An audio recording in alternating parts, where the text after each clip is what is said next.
বাংলাদেশের প্রধান দৈনিকগুলো এই নিউজটাকে তারা তাদের হেডলাইন্সে রাখার চেষ্টা করেছে এবং সবচেয়ে গুরুত্বপূর্ণ বিষয় যেটা এই নিউজের শিরোমণি হচ্ছে সাকিব আল হাসান।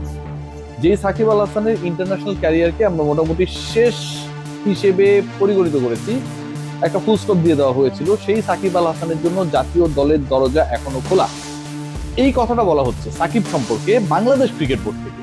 যেই বাংলাদেশ ক্রিকেট বোর্ড সাকিবের প্রশ্ন এড়িয়ে যেতে চায়, যেই বাংলাদেশ ক্রিকেট বোর্ড সাকিবকে ইররিলেভেন্ট মনে করে, যেই বাংলাদেশ ক্রিকেট বোর্ডের মহাজ্ঞানী প্রধান নির্বাচক বলে দেন যে সাকিব আল হাসান শুধুমাত্র ব্যাটিংটা পারেন, তিনি কম্পেয়ার করলে অন্য যারা রয়েছেন ন্যাশনাল টিমে তাদের থেকে খারাপ ব্যাটিং করেন কম্পেয়ার করলে, সে কারণে তাকে আসলে আমরা দলভুক্ত করি নাই। সেই বাংলাদেশ ক্রিকেট বোর্ডের পরিচালনা পর্ষদের সদস্য, সেই বাংলাদেশ ক্রিকেট বোর্ডের মিডিয়া কমিটির চেয়ারম্যান, আম্পায়ার্স ডিপার্টমেন্টের চেয়ারম্যান ইফতেখার রহমান মিঠু গতকাল সংবাদ মাধ্যমে জানালেন যে সাকিব আল হাসানের জন্য জাতীয় দলের দরজা খোলা। জাতীয় দলের দরজা খোলা মানে দরজা খুলে রাখা হয়েছে, সাকিব আল হাসান এখন এইভাবে হেঁটে হেঁটে হেঁটে হেঁটে দরজার ভেতরে চলে যাবেন, তারপরে খেলাধুলা শুরু করে দিবেন দরজার ভেতরে প্রবেশ করার পর। তাই কি? আসলে তাই না। সাকিব আল হাসান আবারও পিছিয়ে যাচ্ছেন। পিছিয়ে যাবার কারণ যেটা, সেটা হচ্ছে বাংলাদেশ ক্রিকেট বোর্ড বলে একটা কিন্তু করে আরেকটা, ভাবে আরেকটা। সেটা যদি সত্য না হতো তাহলে বাংলাদেশ ক্রিকেট বোর্ড সাকিব আল হাসানকে অন্তত একদম টু দা পয়েন্টে এই কথাটা বলা দরকার। এই যে বাংলাদেশে ইমার্জিং টিমের খেলা হচ্ছে, এই টিমের খেলা হচ্ছে, সাকিবের বোলিং নিয়েই তো সমস্যা, যে সাকিব আল হাসান অনেকদিন পর তার ক্রিকেটে ব্যাক করেছেন, বোলিং করছেন, কারেকশন করেছেন তার অ্যাকশন। এই কারণে বাংলাদেশ ক্রিকেট বোর্ডের একজন ক্রিকেটার হিসেবে সাকিব আল হাসান তো পিএসএল এও খেলেছেন বিসিবির থেকে এনওসি নিয়ে, এনওসি ছাড়া তো খেলেন নাই, তিনি তো আর আমেরিকান ন্যাশনালিটি না, তাই তো? বিসিবির দায়িত্বটা কি? বিসিবির দায়িত্ব হচ্ছে সাকিব আল হাসানকে খেলার মধ্যে রাখা।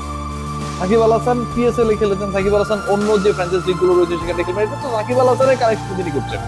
কিন্তু যখন আপনি বলবেন জাতীয় দলের দরজা খোলা, তখন জাতীয় দলে খেলানোর জন্য একটা প্রসেসে নিশ্চয় আপনার তাকে নিয়ে আসবেন। দুদিন আগে আমাদের বাংলাদেশ ক্রিকেট বোর্ডের সান্ডা গামিনী ডি সিলভা, তিনি এবাদতের সাথে খারাপ ব্যবহার করেছে, তাই তো? এবাদতের জন্য তো জাতীয় দলের দরজা খোলা, কিন্তু এবাদতের জন্য যখন জাতীয় দলের দরজা খোলা তখন বিসিবি কি করছে? তাকে একজন বোলিং কোচের আন্ডারে রেখেছে, তাকে সেন্টার উইকেটে, পাশের উইকেটে প্র্যাকটিস করার সুযোগ করে দিচ্ছে। ফিজিও ট্রেনাররা তার যে হেলথ কন্ডিশন, তার যে ইনজুরি কন্ডিশন, সেটাকে দেখছে। তো সাকিবের জন্য যদি জাতীয় দলের দরজা খোলা থাকে, সাকিবের ক্ষেত্রে তো বাংলাদেশ ক্রিকেট বোর্ডকে একই প্রসেসে যেতে হবে, যে সাকিব আল হাসানের অ্যাকশনটা ঠিক হচ্ছে কিনা, বল ঠিক জায়গায় পিচ করছে কিনা, তার অন্যান্য সময়ের তুলনায় এই মুহূর্তে বলের গতি কমেছে না বেড়েছে, তার যে স্পিনিং ফিঙ্গার সেখানে কোনো সমস্যা আছে কিনা, তার কাঁধে কোনো সমস্যা আছে কিনা, কত ওভার পর্যন্ত বল করলে সেই বলটাকে আসলে আমরা বৈধ ধরতে পারি, অনেক হিসাব বিকাশ রয়েছে। এই কাজগুলো কি বিসিবি করছে? নাকি সাকিব আল হাসান নিজে নিজেই তৈরি হয়ে যাবেন, বিভিন্ন ফ্র্যাঞ্চাইজি লিগে উইকেট পাবেন, তারপরে হচ্ছে তাকে জাতীয় দলের দরজাটা এইভাবে ওপেন করে দিবে, সাকিব ভেতরে প্রবেশ করে খেলা শুরু করে দিল? এটা কি হইতে পারে? হইতে পারে না। সো মিঠু সাহেব যে কথাটা বলেছেন, এই কথাটা তিনি বলেছেন কারণ এই কথাটা বললে আসলে বাংলাদেশ ক্রিকেট বোর্ড বা ক্রিকেট রিলেটেড বা সাকিব রিলেটেড যে ইস্যুস গুলো হয়, এইগুলোতে আসলে নিউজের একটা কাটতি পাওয়া যায়। কিন্তু তিনি বা তার সাথে যারা রয়েছেন তারা কিন্তু ক্রিকেট বোর্ডের অফিসিয়াল মিটিং গুলোতে সাকিব নিয়ে টু শব্দটা করেন না, কারণ প্রেসিডেন্ট ফারুক সাকিবকে পছন্দ করে না। This is what the real issue is.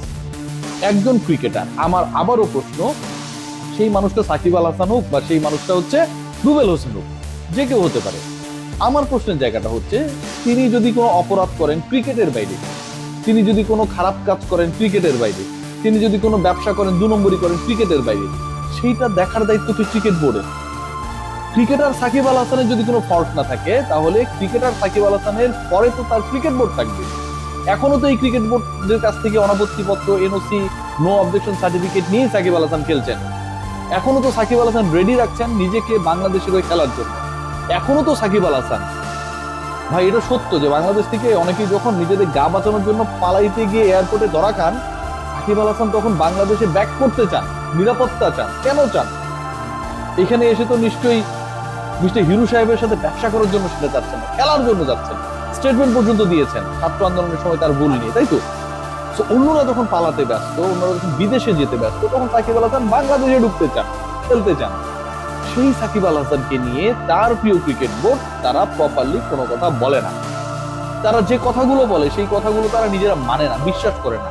যদি দরজা খোলা থাকে, যে ক্রিকেট বোর্ডে যেই অথরিটি সেটা বলছেন, এবং তারা একথাও বলছেন যে মাত্র 2-1টা ম্যাচ খেলেছে, আরো ম্যাচ খেললে আমরা হয়তো সাকিবের অবস্থা বুঝতে পারবো, সো এই ম্যাচ খেলার সুযোগ তো আপনি করে দিবেন। নাকি সাকিবকে আপনি বলবেন যে সাকিব তুমি আমেরিকান ন্যাশনালিটি নিয়ে নাও, অথবা আপনি ইউএইতে এখন দেখবেন ইন্ডিয়ান পাকিস্তানি অনেক ক্রিকেটার সেখানকার খেলোয়াড় হয়ে গেছে, সেখানে গিয়ে তুমি খেলা শুরু করো, 2-4টা ম্যাচ খেলো, তারপরে আবার আমরা বলবো যে না হামজা চৌধুরীর মতো করে সাকিব আল হাসানকে আমরা বাংলাদেশে নিয়ে আসলাম। আমরা কি ফাজলামি করবো? আমরা যে কথাগুলো বলি সেগুলো আমরা মানি না। সাকিবকে নিয়ে আমরা কথা বলি কারণ নিউজের কাটতি পাওয়া যায়, সাকিবকে নিয়ে আমরা আসলে কি পরিকল্পনা করি সেই পরিকল্পনাটা আমাদের কাছে ক্লিয়ার না। গামিনীকে নিয়েও আমাদের পরিকল্পনা আছে। দেখেন একজন ক্রিকেটার যদি বেয়াদবি করে মিডিয়া রিলিজ চলে আসে কিন্তু ঠাস করে কি সে হচ্ছে এটা ব্রিজ করেছে, তাকে 5 মাসের জন্য নিষিদ্ধ করে দেয়। বিশ্বাস করেন এটা ঘটে। এই যে তাহিদ হৃদয়কে নিয়ে অনেক কিছু ঘটেছে না, আমি তাদের পক্ষে বিপক্ষে বলছি না, হচ্ছে তো। কিন্তু একজন চাকর গামিনী ডি সিলভা তিনি যখন আমার হিরোদেরকে শাসান, জাতীয় দলে কিভাবে খেলবে সেটা দেখে নিতে চান, কত বড় ঠান্ডা যে, তখন তার ব্যাপারে বাংলাদেশ ক্রিকেট বোর্ডে কোনো ধরনের রোল থাকে না। বাংলাদেশ ক্রিকেট বোর্ডে যে রোল থাকে না, এটা কিন্তু তাদের একটা পরিকল্পনার অংশ।